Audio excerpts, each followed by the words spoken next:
Hello everyone, I will show you 5-in-1 smart dock station. Now we can see two colors. We can product appearance.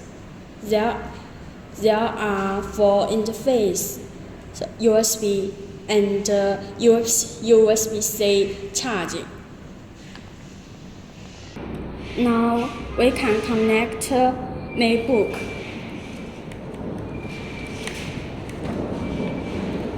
Now we connect insert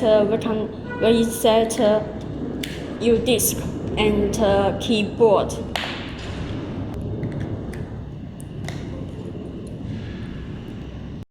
Insert hard disk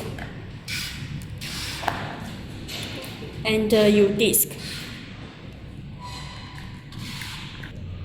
We can use mouse. Need file. Wait a moment. Use keyboard to write. Yeah, it's so easy.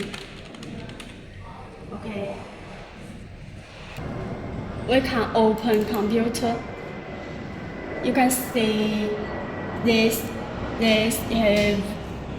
U-disk and E hard disk. Or operation, that's all. Thank you.